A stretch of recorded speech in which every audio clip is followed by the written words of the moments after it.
U.S. House passes bill for $34 billion Texas storm surge project. 14 years after Hurricane Ike tore through thousands of homes and businesses near Galveston, Texas, but mostly showed mercy to the region's oil refineries and chemical plants, the U.S. House of Representatives voted Thursday to authorize the most costly project ever advocated by the U.S. Army Corps of Engineers to shield against the next raging storm.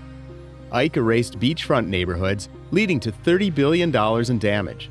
But with so much of the nation's petrochemical industry in the Houston-Galveston corridor, it could have been even much worse.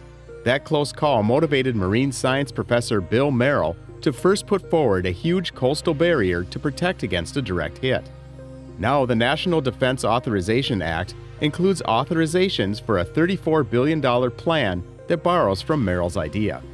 The House passed the $858 billion defense bill by a vote of 350 to 80. It includes major projects to make the nation's waterways better and protect communities against floods made more acute by climate change. Particularly, the vote advances the Water Resources Development Act of 2022. That lays out a sprawling set of policies for the Army Corps and authorizes projects that touch on navigation, enhancing the environment, and protecting against storms. It usually passes every 2 years. It receives strong bipartisan support and now advances to the Senate.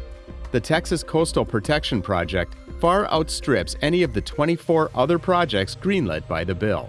There is a $6.3 billion plan to deepen vital shipping canals near New York City and a $1.2 billion effort to raise homes and businesses on the central Louisiana coast. Next steps. The legislation permits the construction of the project, but funding will stay a challenge. Money must still be allotted. The huge cost burden falls most on the federal government, but local and state entities will also have to pitch in billions. Construction could take 2 decades. There are measures to improve outreach with tribes and make it easier to complete work in poorer, historically disadvantaged communities.